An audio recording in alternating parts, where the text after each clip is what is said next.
Hello and welcome to this TGSA tutorial. In this video I will show you the palpation of the Quadratus lumborum muscle, short QL. On our dry needling and trigger point therapy courses we see that clinicians often have difficulties with palpating the QL correctly. So let's have a look at the anatomy first.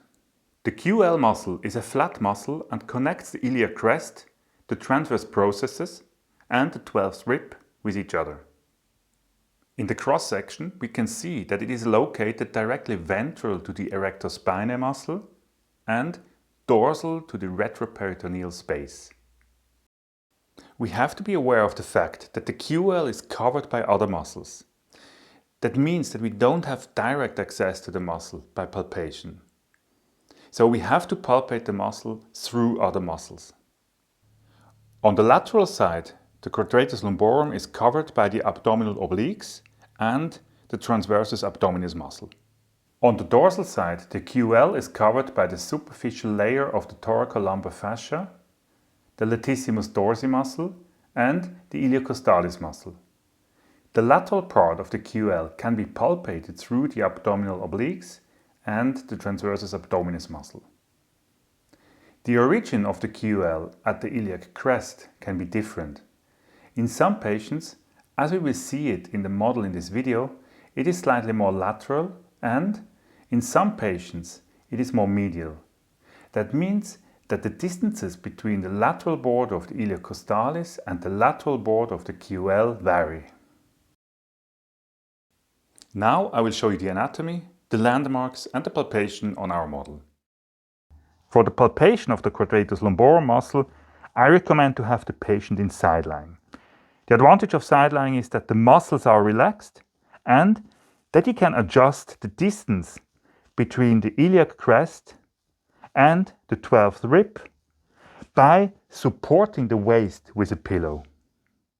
The landmarks to identify the Quadratus lumborum muscle are the iliac crest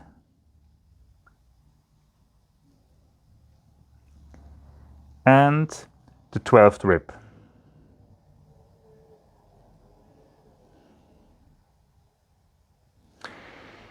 This is the lateral border of the Quadratus lumborum muscle. You can palpate it and find it if you start your palpation here in the erector spinae muscle.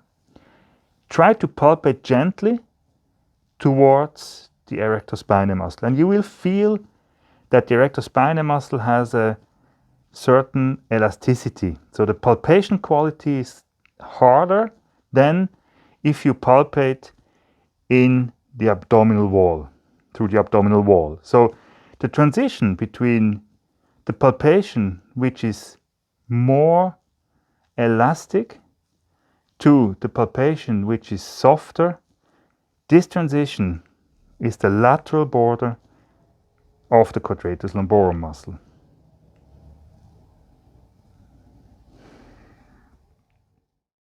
Remember that there is no direct access to the QL by palpation. The QL is covered by the superficial layer of the thoracolumbar fascia, the latissimus dorsi muscle, the iliocostalis muscle, and the abdominal obliques and the transversus abdominis muscle. So the best way to palpate the QL is just anterior to the lateral border of the iliocostalis muscle. And if you palpate the QL from lateral in a frontal plane and press hard, then you may feel bony structures through the QL. These are the transverse processes, also known as the costal processes. Although there is no gap or window where you can palpate the Quadratus lumborum directly, you can get a good impression about the size, the tone and the sensitivity of the muscle by palpating it through the thoracolumbar fascia and the abdominals. So that's it. I hope you liked this video and I'm looking forward to see you soon.